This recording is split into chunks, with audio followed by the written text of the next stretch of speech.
Good morning, Alex and friends. I'm Grace. Today is Friday, June 20th, 2025, and you're listening to Alex's News.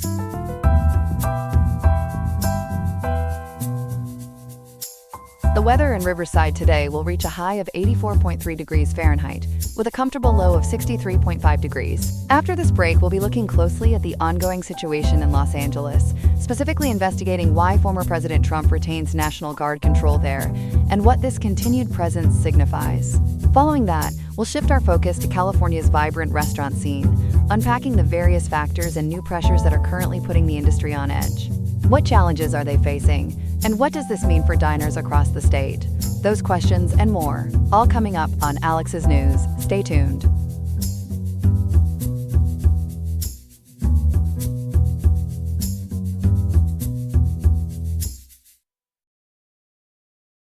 We begin this morning with a significant legal and political development out of California, where a federal appeals court has issued a ruling that keeps President Donald Trump in control of thousands of California National Guard troops deployed in Los Angeles.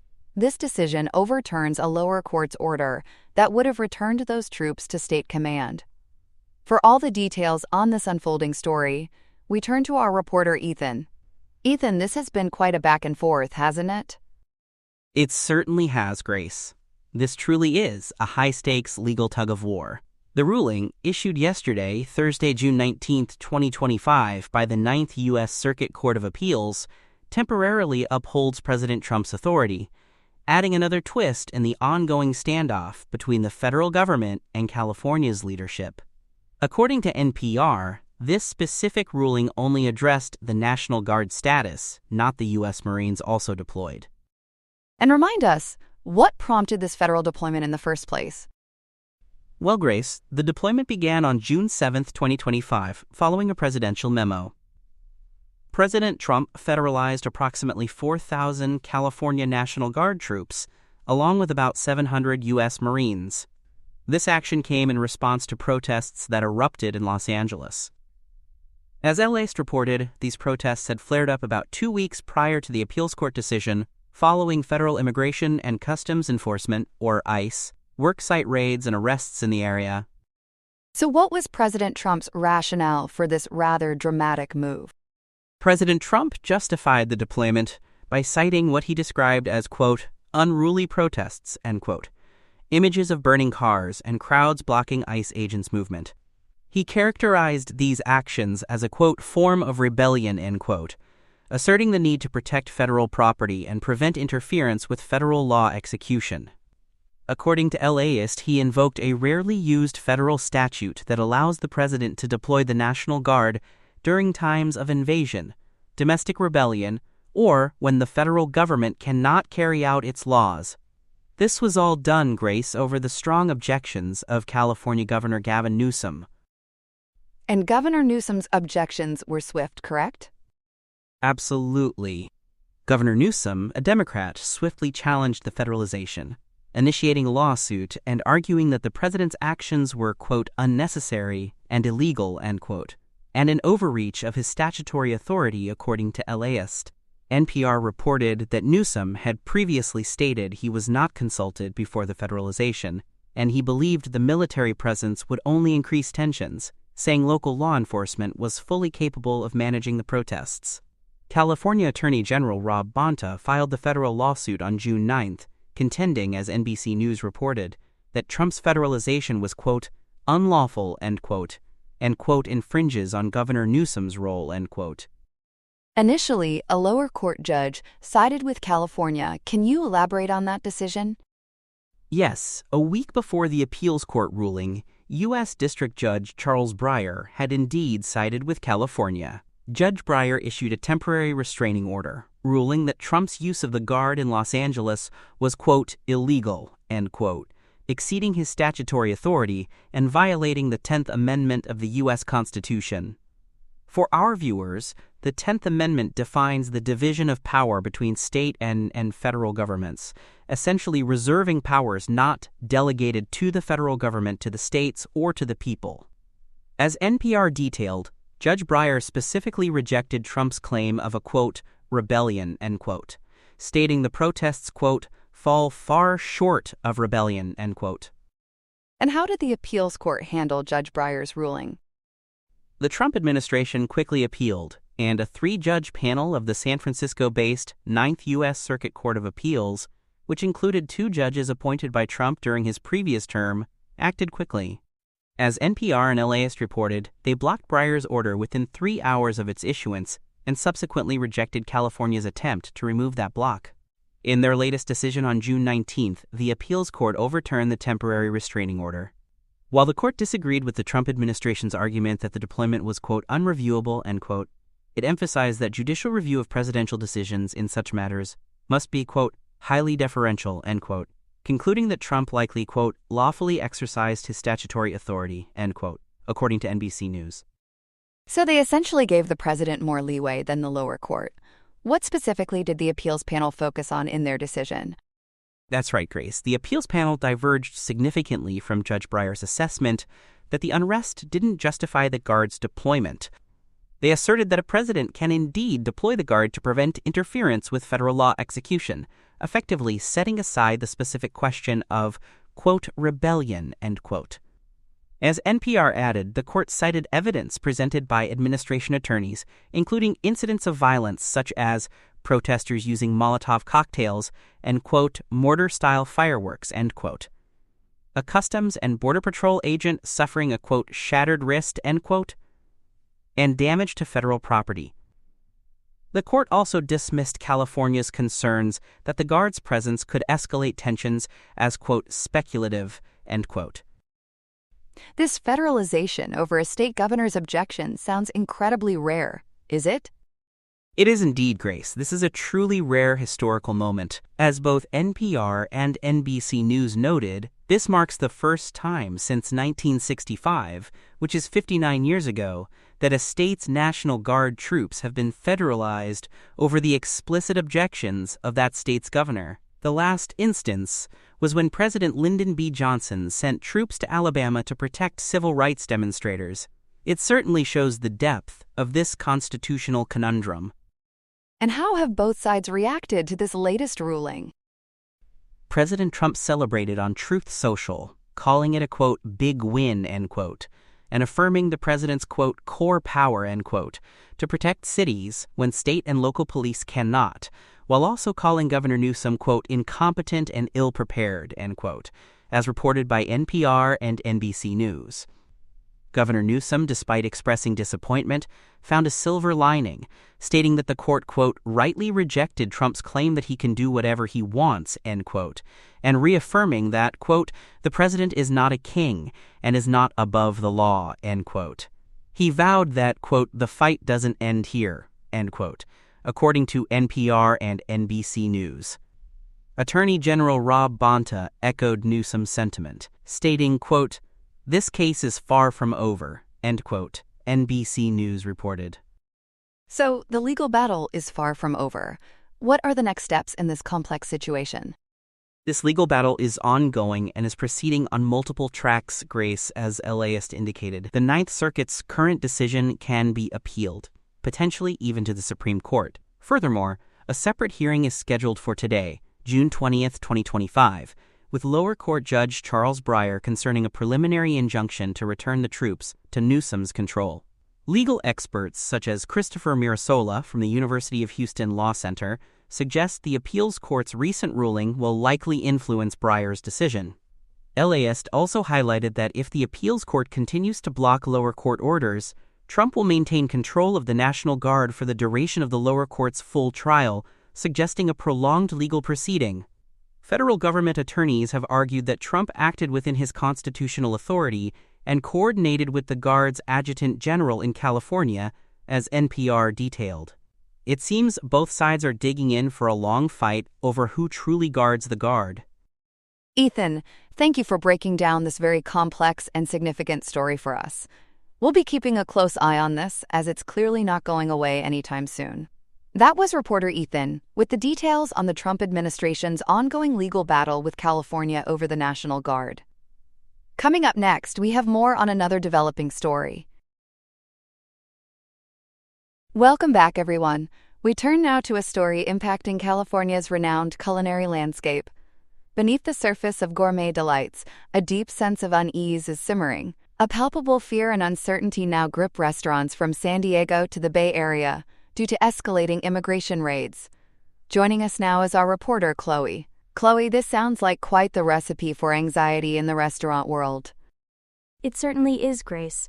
This anxiety has intensified following aggressive federal enforcement actions, particularly one highly publicized raid.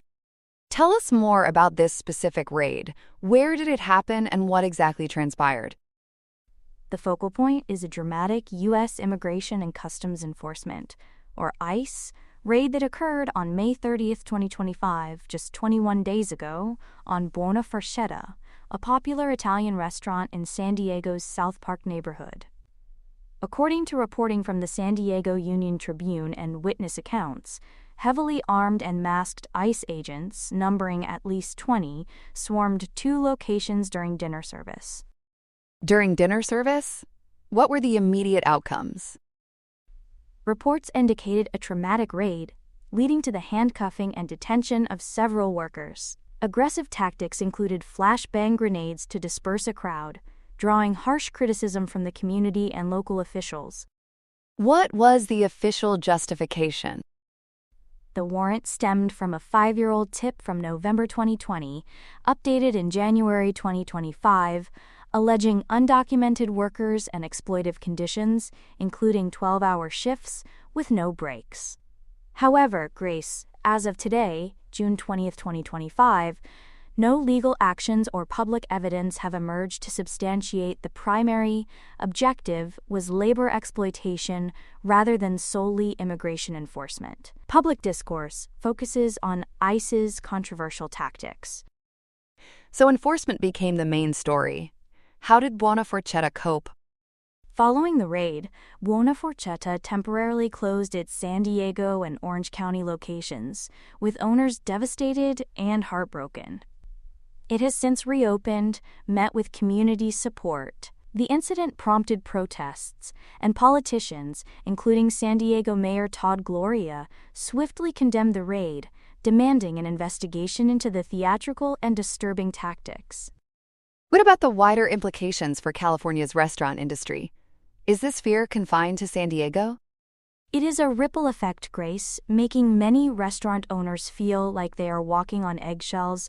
Restaurants statewide from San Diego to the Bay Area are on edge. Owners are anxious and bracing for possible impact. Some have taken precautions like marking employees-only areas and educating staff on rights. Others temporarily closed due to intense fear and anxiety.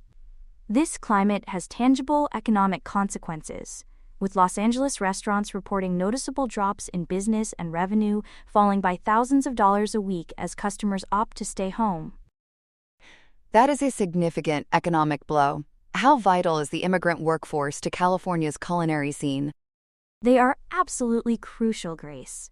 California's celebrated culinary scene is heavily dependent on its immigrant workforce. Jat Condi, president of the California Restaurant Association, states immigrants are the lifeblood of our industry, filling crucial roles. The ongoing threat of deportation leaves these workers in precarious conditions. It sounds like the industry is really in a pickle. How are industry organizations and political leaders responding? They are trying to stir things up for change, Grace. The California Restaurant Association advocates for federal immigration reform, including pathways to legalization and a temporary worker visa program. The Golden Gate Restaurant Association disseminates Know Your Rights information. Politicians have also stepped up, demanding accountability. What about the federal government stance? Is there any clarity from Washington? Unfortunately, Grace, adding to the confusion is inconsistent messaging. Initial reports the administration might pause raids on farms, restaurants, and hotels were quickly followed by Department of Homeland Security officials vowing that worksite enforcement remains a cornerstone and that there would be no safe spaces. This back and forth has left businesses and workers in perpetual uncertainty. So it is a real push-pull at the federal level. Chloe, what is the overall outlook for California's restaurants as of today, June 20th, 2025? The overarching climate for California's restaurants, Grace, is one of pervasive uncertainty. The fear of raids continues to loom, threatening not just livelihoods but also the very fabric of the state's vibrant culinary culture. The industry remains on high alert. Chloe, thank you for breaking down this complicated and very impactful story for us. It sounds like California's restaurants are really feeling the heat. Here are some other headlines. In California, it seems the only thing being served in some prisons is justice, as a massive hunger strike gets underway. The protest spans nearly 24 state prisons, a direct response to the most widespread and stringent restrictions placed on inmates since the pandemic. The measures affect approximately 34,000 individuals in all men's Level 3 and Level 4 facilities. This modified program, which the California Department of Corrections and Rehabilitation, or CDCR, enacted on June 12, has put a hold on all in-person visitation, phone calls, and tablet communications. Inmates are now largely confined to their cells and dormitories, with access to rehabilitative, educational, and religious programming suspended. Officials say essential services like medical care will continue. The CDCR says this drastic step was necessary to get a handle on a recent surge in violence, drug overdoses, and contraband. In the weeks leading up to the lockdown, the department reported numerous armed assaults on staff and inmates, several riots, and the discovery of dozens of improvised weapons and cell phones. Corrections Secretary Jeff McComber stated the department has an obligation to ensure safety, but inmates and their advocates are saying this policy is a sentence of its own. On June 13th, a hunger strike began at Salinas Valley State Prison, with organizers calling the state's actions collective punishment and a violation of their constitutional rights. Advocacy groups estimate upwards of 500 people are now participating, with that number expected to grow. The timing, right before Father's Day, has been called particularly cruel by families who had planned visits. This isn't the first time the state's prison system has had a bitter pill to swallow. The current situation echoes the massive hunger strikes of 2011 and 2013, which protested indefinite solitary confinement. Those protests led to a landmark legal settlement, Ashker versus Governor, which advocates say is being violated by these new blanket restrictions. Critics, including the California Public Defenders Association, are labeling the situation a human rights crisis, arguing it's effectively solitary confinement under a new name. This is also the second time in just 3 months the CDCR has implemented such broad restrictions due to violence. Meanwhile, lawmakers in Sacramento are trying to find a key to unlock this problem. A bill, AB 1140, is making its way through the legislature. It would establish a pilot program for single-occupancy cells in an effort to reduce stress and violence. For now, it remains a tense standoff, highlighting the deep-seated divisions within the state's vast correctional system.